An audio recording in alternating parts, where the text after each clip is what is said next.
Good evening प्यारे बच्चों, आप कैसे हैं? उम्मीद कर रहे हैं आप अच्छे होंगे और पढ़ाई भी अच्छे से कर रहे होंगे। आज हम आपको कक्षा 10 अध्याय 7 का निर्देशांक ज्यामिति का महत्वपूर्ण प्रश्न बताएंगे, जिसमें से बोर्ड पेपर में सबसे ज्यादा पूछे जाते हैं, यानी इसी में से आते हैं। इसके पिछले वीडियो में हमने अध्याय 6 तक का हमने आपको क्वेश्चन दे दिया है और उम्मीद कर रहे हैं कि आप तैयार भी अच्छे से कर लिए होंगे। आज मैं आपको अध्याय 7 जो निर्देशांक ज्यामिति है, जो बोर्ड पेपर में अधिकतम क्वेश्चन इससे पूछे जाते हैं, और इसको आज मैं आपको क्या करूंगा बताऊंगा और आप अच्छे से इस क्वेश्चन को तैयार कर लीजिएगा। इससे बाहर से बोर्ड पेपर में नहीं आएंगे प्यारे बच्चों। जो पहला क्वेश्चन कह रहा है कि बिंदु 5,0 और -12,0 के बीच की दूरी ज्ञात कीजिए। तो बीच की दूरी का समीकरण क्या होता है प्यारे बच्चों, आप जानते होंगे। जब दो बिंदु दे दिया, यानी दो बिंदु दे दिया 5,0 और -5,0 दे दिया, तो हम कह सकते हैं x1 ये होगा और ये y1 होगा और यह x2 होगा और ये क्या होगा y2 होगा। इस प्रकार x1 y1 x2 y2 मान करके जब आपको x1 y1 x2 y2 अगर मिल गया, तो फिर बीच की दूरी का समीकरण रख करके इसको आप क्या कर लीजिएगा, निकाल लीजिएगा। यानी इसमें से एक क्वेश्चन पूछना कंफर्म है, तो हमने कह दिया कि अगर बीच की दूरी का पूछेगा तो आप इस सवाल को क्या कर लीजिएगा, लगा लीजिएगा। बहुत कर सकता है तो जो इसका निर्देशांक दिया है ना, वो बदल सकता है, लेकिन बीच की दूरी से आपको क्वेश्चन देगा प्यारे बच्चों। अगला कह रहा है बिंदु P, एक बिंदु P है -6,8 की मूल बिंदु से दूरी है। यानी कह रहा है बिंदु P -6 और 8 की मूल बिंदु से दूरी है। यानी एक बिंदु दे दिया है बिंदु P, तो ठीक है, एक बिंदु P दे दिया है, दूसरा बिंदु हमको पता नहीं है, तो ये कह रहा है कि मूल बिंदु, और आप सबको पता है कि मूल बिंदु का निर्देशांक कितना होता है, 0,0 होता है। तो आप बताइएगा प्यारे बच्चों, एक बिंदु ये और एक बिंदु यहाँ ये मिल गया कि नहीं मिल गया।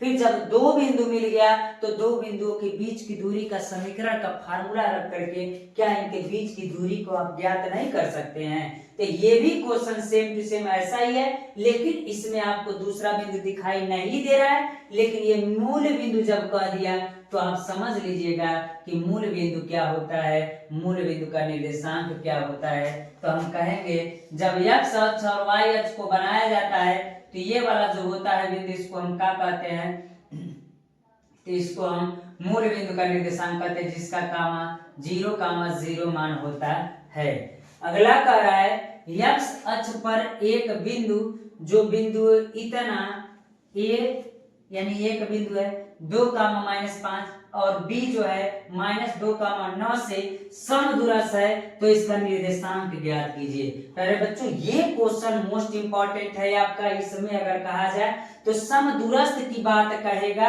तो उस स्थिति में आप क्या करेंगे, x अक्ष पर एक बिंदु, जो बिंदु इतना और इतना से क्या है, समदूरस्थ है। यानी एक बिंदु है जो किस पर है, x अक्ष पर है, जो बिंदु इतने और इतने से क्या है, समान दूरी पर है। तो कह रहा है उसका निर्देशांक ज्ञात कीजिए।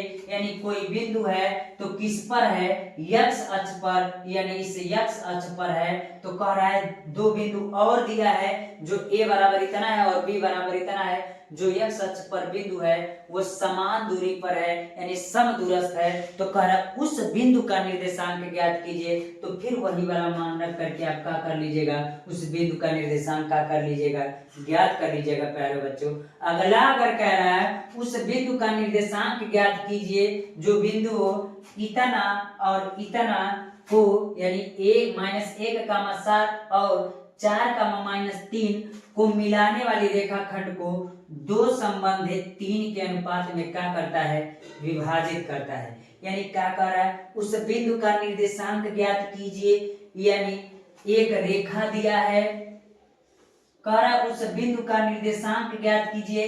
a इसको मान लीजिए और b इसको मान लीजिए। इसका मान दिया -1,7 दिया हुआ है और दूसरे का मान दिया है 4,-3 दिया हुआ है। और कह रहा है कि मिलाने वाली रेखाखंड को दो संबंधित 3 के अनुपात में बांटता है, यानी ये एक जो है ये 2 है और दूसरा क्या है 3 है।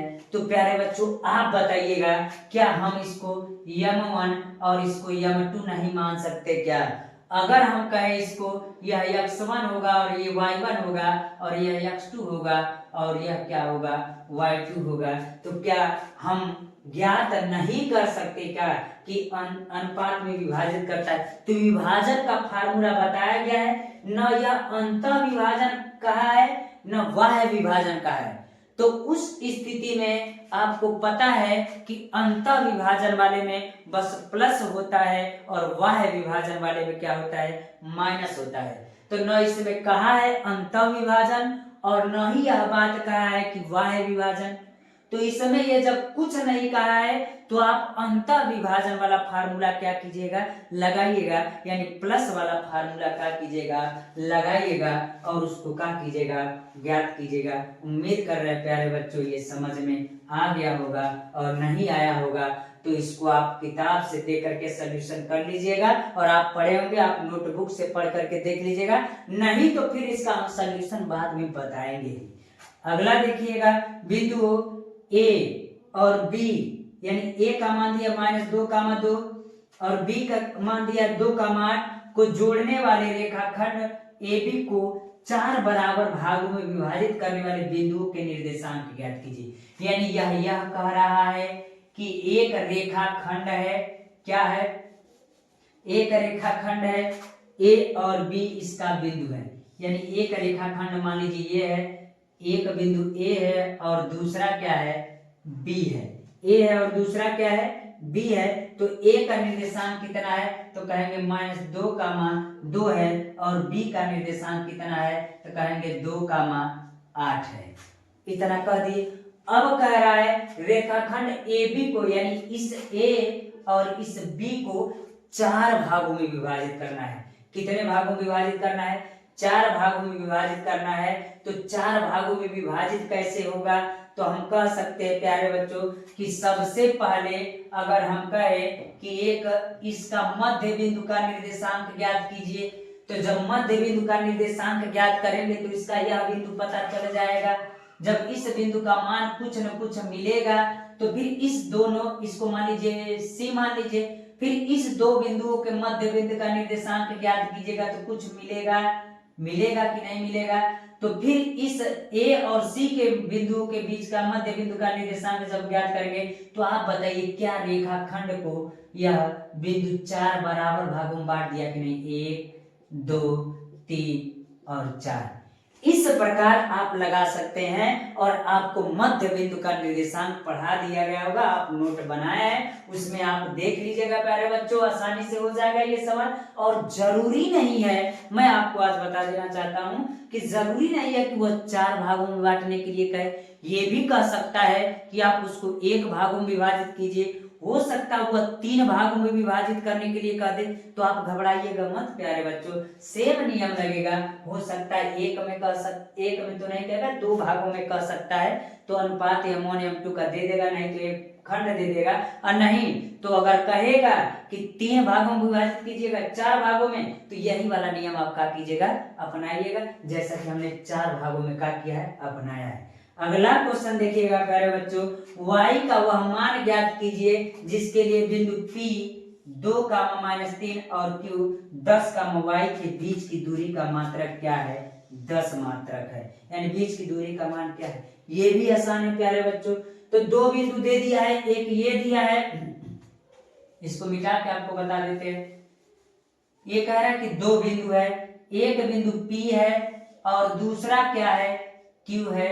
तो आप बताइए P का मान 2,-3 दे दिया है और Q का मान कितना दिया है तो कहेंगे 10, y दिया है प्यारे बच्चों।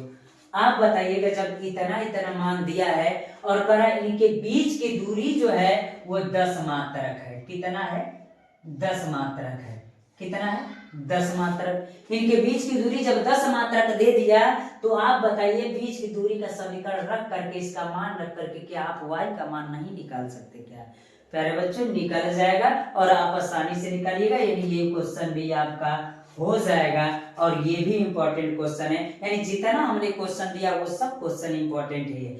क्या बिंदु 2 माइनस 3 माइनस 2 और दिया -2 -3 और 2 3 एक त्रिभुज बनाते हैं? यदि हाँ तो बताइए कि वह किस प्रकार का त्रिभुज है। यानी यह कह रहा है कि 3 बिंदु दिया हुआ है।